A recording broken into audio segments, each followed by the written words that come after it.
Assalamualaikum warahmatullahi wabarakatuh. Selamat jumpa kembali sahabat-sahabat viewer dan subscriber channel Titah Misteri. Kali ini kami akan membawakan sebuah kisah misteri dengan judul Janji Pesugihan Sang Ratu Laut Selatan. Selamat mengikuti.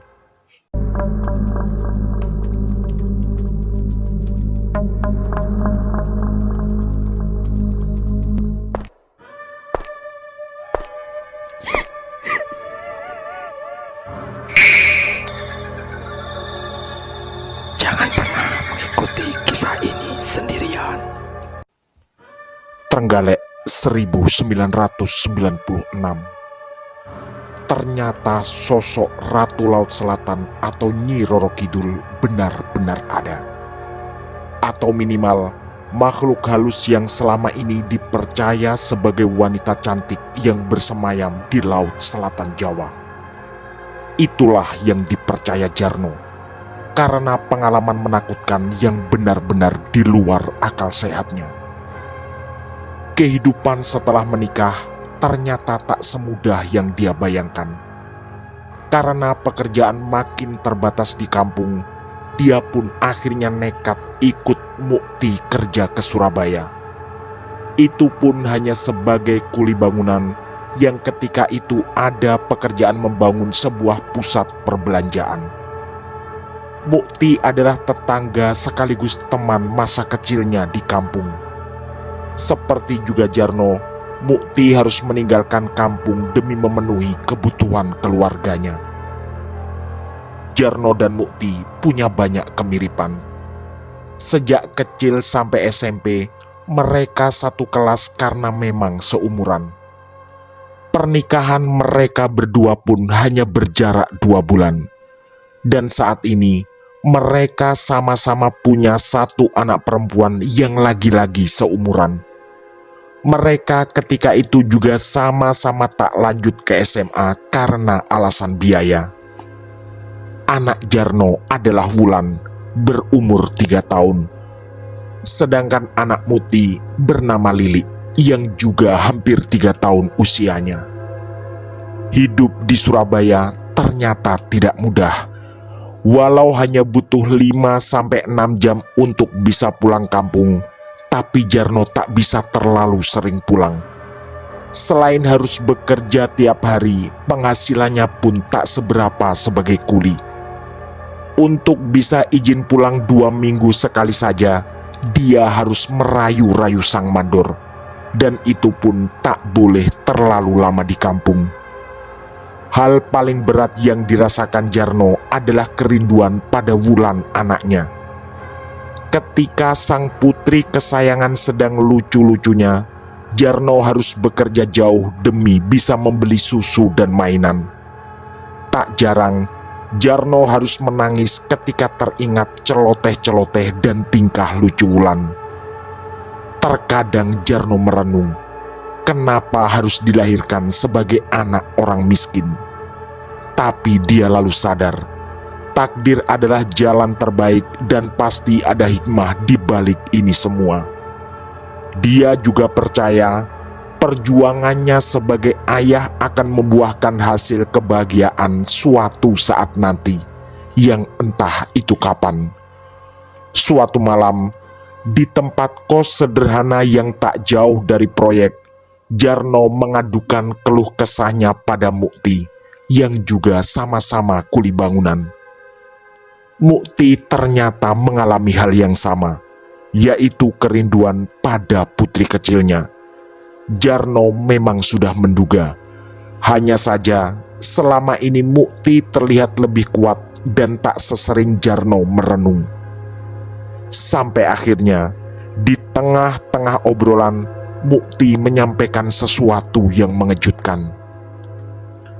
"Aku punya sesuatu, Nok, tapi aku takut mau menjalani," ucap Mukti sambil mengeluarkan bingkisan kecil berwarna hitam dari dalam dompetnya. Ternyata, menurut Mukti itu adalah jimat yang dulu didapatkannya dari seseorang tak dikenal di pantai selatan. Kebetulan, kampung mereka memang tak jauh dari pantai, hanya sekitar 2 kilometer. Dulu, sekitar 5 atau 6 tahun yang lalu, ketika ada acara larung sesajen, seorang tua yang entah siapa tiba-tiba menghampiri Mukti. Ketika itu, dia belum menikah. Pak tua itu lalu memberikan bingkisan yang katanya bisa dipakai sewaktu-waktu. Tak ada penjelasan lebih lanjut, karena setelah itu si bapak tua berjalan ke tengah-tengah kerumunan dan entah kemana. Mukti mengaku bahkan tak sempat bertanya siapa namanya. Barang itu lalu disimpan Mukti di dompetnya. Dan Jarno menjadi orang pertama yang tahu tentang hal ini.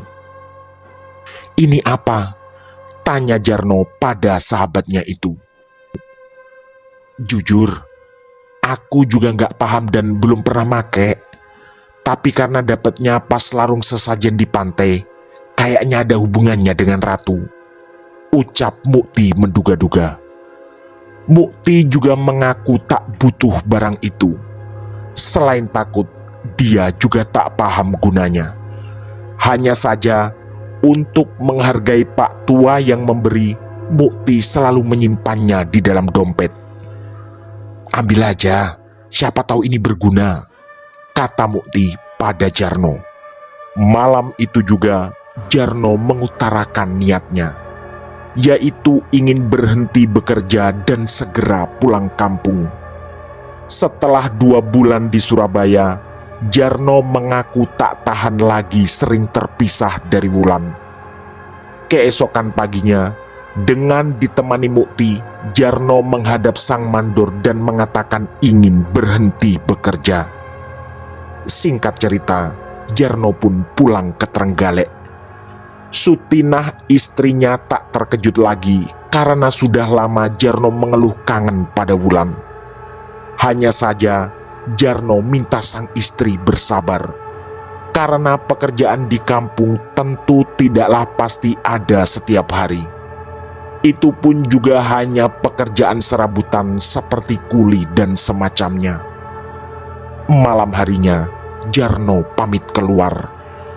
Dia mengaku mau bertemu salah satu teman SMP-nya di desa sebelah. Tujuannya adalah untuk mencari peluang pekerjaan. Tapi tentu saja Jarno berbohong, karena dia lalu mengayuh sepedanya ke pantai. Sekitar jam 9 malam, Jarno sampai di bibir pantai. Suasana sedang sangat sunyi. Dia memang mencari tempat yang jauh dari warung atau keramaian. Di sanalah dia berspekulasi. Entah apa yang akan terjadi.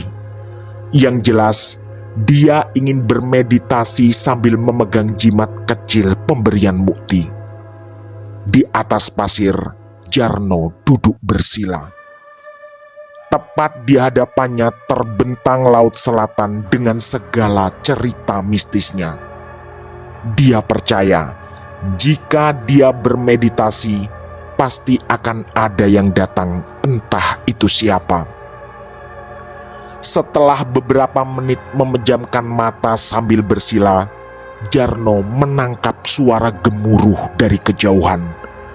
Spontan, dia pun membuka kedua matanya. Hal pertama yang membuat Jarno terkejut adalah bibir pantai seperti menjauh.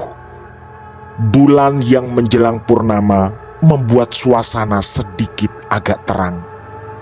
Pasir di hadapan Jarno ternyata juga berubah. Yang terlihat di matanya saat ini adalah jalanan aspal yang lebar dan tampak halus. Ternyata suara gemuruh tadi berasal dari arah barat. Mata Jarno menangkap sebuah kereta kuda yang mendekat ke arahnya. Begitu jarak kereta itu semakin dekat, tampak seorang wanita sangat cantik di atasnya. Walau sejak kecil tumbuh di dekat pantai selatan, tapi Jarno belum pernah mengalami hal seperti ini. Dan yang pertama terbersit di otaknya adalah wanita inilah Nyi Roro Kidul alias Ratu Laut Selatan. Jarno sangat terpesona dengan kecantikan wanita ini.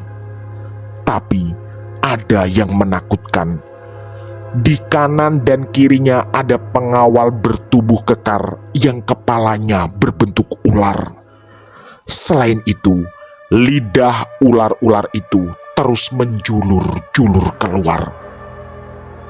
Sebenarnya tak terlihat ketiga makhluk itu menakut-nakuti. Tapi bagi Jarno, ini sudah terlalu menyeramkan. Semakin lama, otak Jarno semakin yakin. Inilah Nyi Roro Kidul yang melegenda. Dan kereta kuda itu berhenti tepat di depan Jarno bersila.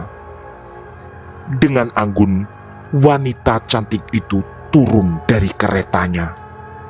Lalu, dia berjalan menghampiri Jarno yang masih duduk terpaku. Wanita itu kemudian mengulurkan sesuatu dengan tangannya. Di mata Jarno, itu adalah emas batangan yang cukup besar. Jarno meneguk ludah karena ketakutan. Ada niatan untuk berlari, tapi entah ke arah mana. Selain itu, Jarno sadar bahwa dirinya berada dalam situasi ini atas kemauan sendiri. Ada perang batin di hati Jarno. Di satu sisi, dia ingin segera mengambil emas batangan itu. Tapi di sisi lain, otaknya juga mengingat cerita-cerita tentang pesugihan Laut Selatan yang konon membutuhkan tumbal nyawa. Saat itulah pikirannya langsung tertuju pada Wulan dan Sutinah istrinya. Akhirnya, Jarno tetap diam dan memutuskan tak mengambil emas itu. Sang wanita cantik lalu tersenyum kecil tanpa mengucapkan apapun. Lalu dia naik kembali ke atas kereta dan mereka melanjutkan perjalanan. Anehnya, bukan ke arah timur lagi, melainkan berbelok ke selatan, tepat mengarah ke laut. Beberapa detik kemudian, kereta kuda itu lenyap dari pandangan mata Jarno. Di saat yang sama, Jarno merasakan tubuhnya mulai basah oleh air laut. Tiba-tiba suasana berubah kembali, dan Jarno merasa tetap duduk bersila di atas pasir. Nafas Jarno tersengal dan dia segera berdiri. Karena takut, dia segera mengambil sepeda kemudian bergegas pulang. Sesampai di rumah, istrinya bertanya kenapa baju Jarno basah. Jarno pun terpaksa berbohong lagi. Tadi sempat kena gerimis di jalan. Tak lama kemudian, mereka pun masuk ke kamar. Di sana Wulan terlihat sedang pulas tertidur. Setelah sang istri terdengar mendengkur, Jarno mengendap-endap berjalan keluar kamar. Di ruang tamu rumahnya yang sangat kecil itu, Jarno merenung. Pikirannya dipenuhi berbagai kegalauan dan keraguan. Tak ada niatan untuk menceritakan kejadian tadi pada siapapun karena dia ingin memecahkan sendiri hal itu. Setelah berpikir-pikir, akhirnya Jarno sampai pada analisanya sendiri. Bahwa yang datang tadi benar-benar adalah Nyi Roro Kidul. Dan emas batangan tadi mungkin adalah simbol kekayaan jika saja dia mau menerima. Apalagi dia teringat Mukti mendapatkan jimat itu dulu ketika acara larung sesajen di pantai. Keesokan harinya, Jarno bercengkrama dengan Wulan anaknya. Hari itu dia menganggur karena tak ada tawaran pekerjaan yang datang. Dan malam harinya selepas Isya, setelah Wulan tidur, Jarno merenung lagi di ruang tamu. Kali ini pikirannya terus mengutak-atik kejadian tadi malam. Rasanya ini bukanlah pesugihan, karena tak ada ritual apapun yang dilakukan selain duduk bersila di pinggir pantai. Kemudian Jarno menyimpulkan, jika saja dia mengambil emas batangan tadi malam, maka tak akan terjadi apa-apa pada kehidupan dirinya dan keluarganya. Selain itu, mungkin dia akan menjadi kaya raya. Cukup lama Jarno merenung, sampai akhirnya dia merasa mantap harus kembali ke pantai saat itu juga. Jarno pun berpamitan lagi pada istrinya. Sama seperti tadi malam, dia beralasan ke rumah temannya untuk mencari pekerjaan. Tak lama kemudian, Jarno sampai lagi di bibir pantai. Suasana juga cukup terang seperti tadi malam. Setelah melihat suasana kanan kiri dan semuanya sunyi, perlahan Jarno mengeluarkan jimat kecil pemberian mukti dari dalam dompetnya. Setelah berusaha mengatur nafas, dia pun duduk bersila sambil memfokuskan pikiran dan memejamkan mata. Ajaib, tak lama kemudian peristiwa tadi malam terulang lagi. Sayup-sayup terdengar suara dari arah barat. Dan begitu Jarno membuka mata, terlihat kereta kuda berjalan mendekat ke arahnya. Bibir pantai juga secara aneh menjauh, persis seperti tadi malam. Jarno mengumpulkan segenap keberanian demi menyambut apa yang akan terjadi. Dan kejadian yang sama pun terulang kembali. Kereta kuda itu dikendarai seorang wanita sangat cantik, persis seperti tadi malam. Ada 2 pengawal juga di kanan kirinya, manusia bertubuh kekar tapi berkepala ular. Kereta kuda itu berhenti tepat di depan Jarno bersila, dan dia menduga sang ratu akan turun lagi. Dan dugaannya benar. Perlahan dan sangat anggun, wanita itu turun dari kereta lalu menghampiri Jarno. Wanita itu lalu mengulurkan sesuatu tanpa berkata apa-apa. Disitulah mata Jarno berbinar. Di tangan wanita itu ada emas batangan yang siap diberikan kepadanya. Kesempatan kedua ini tak boleh kulepaskan. Begitu bisik Jarno dalam hati. Dengan tangan gemetar, Jarno menggerakkan tangan kanannya bersiap menerima emas itu. Tapi peristiwa aneh terjadi. Tiba-tiba, entah dari mana datangnya, ada seorang laki-laki berlari sangat kencang dan menabrak Jarno tepat sebelum emas batangan sampai di tangannya. Jarno pun jatuh terpelanting. Sang wanita cantik dan kereta kudanya lenyap dari pandangan. Dan laki-laki misterius itu sempat berhenti sejenak. Wajahnya tetap tak terlihat karena tertutup jubah. Tapi Jarno sekilas melihat gelang tasbih berwarna merah di tangan kanan laki-laki itu. Tak lama kemudian, laki-laki misterius itu juga menghilang tanpa jejak. Jarno merasakan sekujur tubuhnya gemetar ketika suasana berubah kembali seperti semula. Dia tetap duduk dalam posisi bersila tepat menghadap luasnya samudra laut selatan. Tiba-tiba entah kenapa Jarno teringat Wulan. Dia pun segera mengambil sepeda dan bergegas pulang. Sesampai di rumah, ternyata jam dinding sudah menunjuk angka 12. Ini juga aneh, karena rasanya tadi hanya beberapa saat Jarno mengalami semuanya. Istri dan anaknya sedang pulas tertidur di kamar. Jarno merasa lega dan dia kembali merenung di ruang tamu.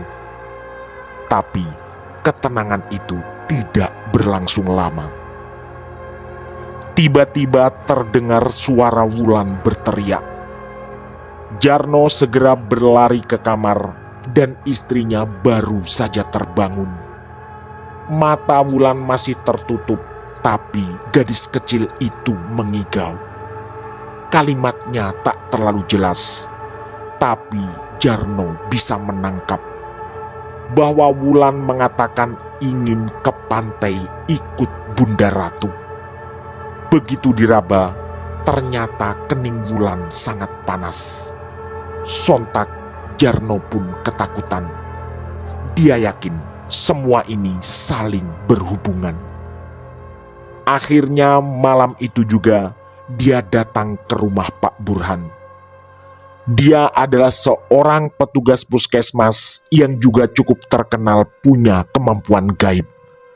Dengan berlari, Jarno segera ke sana. Jaraknya sekitar 200 meter dari rumah Jarno. Setelah mengetuk pintu dan memanggil-manggil, keluarlah Pak Burhan. Jarno pun segera menceritakan kondisi Wulan dan meminta tolong Pak Burhan melihatnya. Singkat cerita, mereka berdua pun berangkat ke rumah Jarno. Tak lupa, Pak Burhan membawa berbagai peralatan dan obat dan dia memakai jaket hitam. Sesampai di sana, Wulan sudah terbangun dalam kondisi pucat.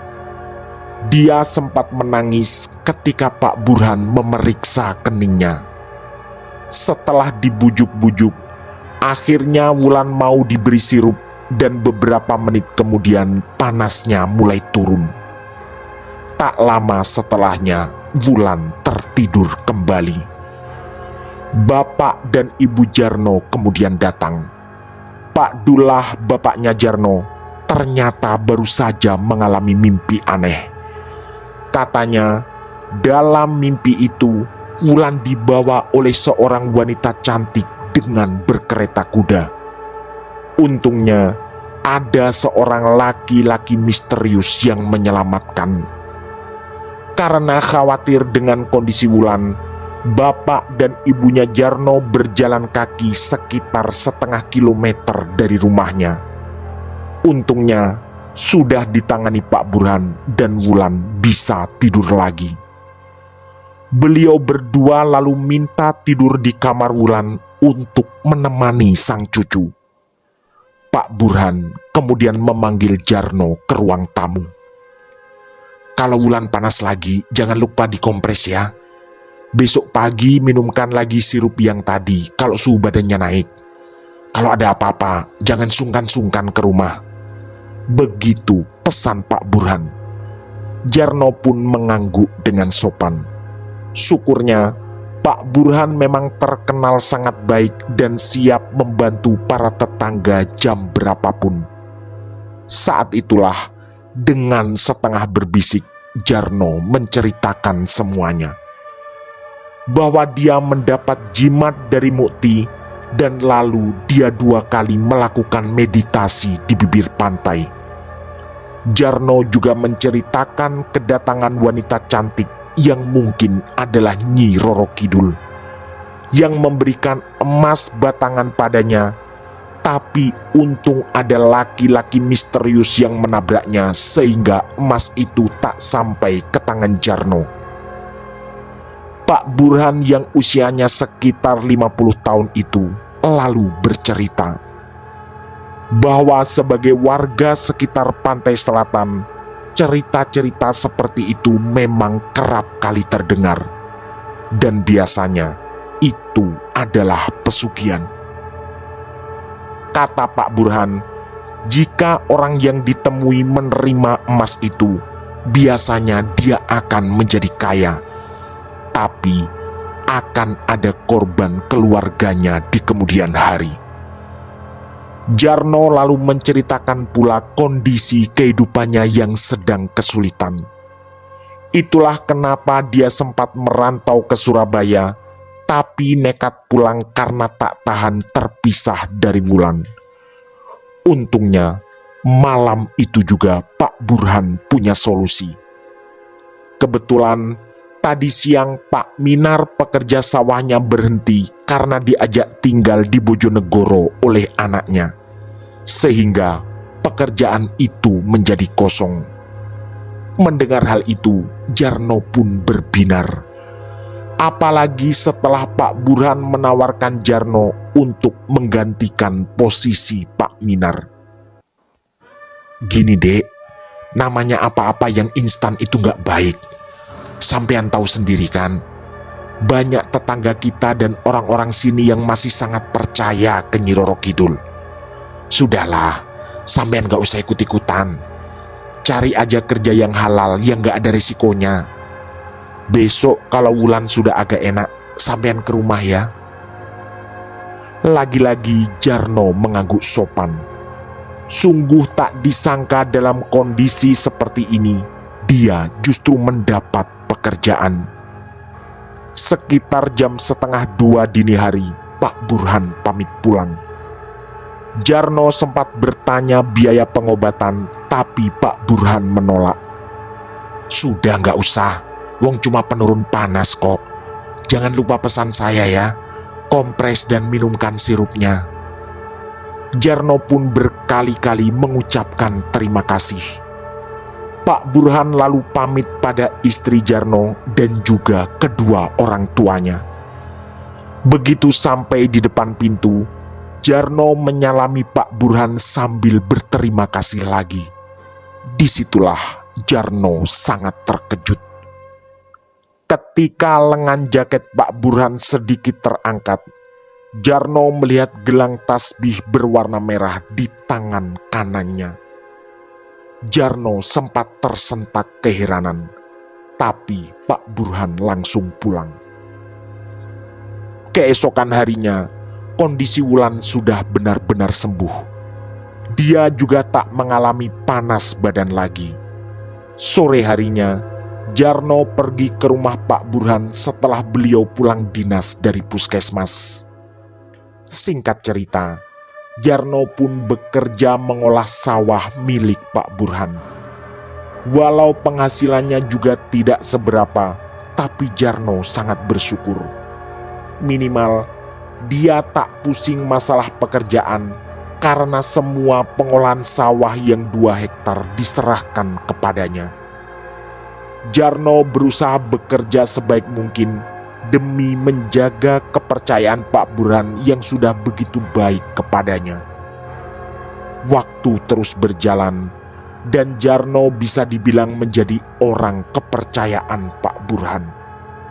Hanya satu yang masih menjadi misteri, tapi tak berani ditanyakannya.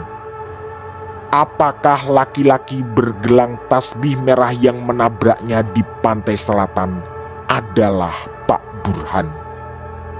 Tamat. Demikian kisah misteri dari kami, Janji Pesugihan Sang Ratu Laut Selatan. Semoga kisah-kisah kami cukup menemani sahabat semua. Mohon maaf apabila terdapat kesalahan dalam pemilihan atau penuturan kata. Kami atas nama segenap kru Titah Misteri mengucapkan terima kasih. Dan wassalamualaikum warahmatullahi wabarakatuh. Pesan saya, jangan bercermin sendirian di tengah malam. Sampai jumpa.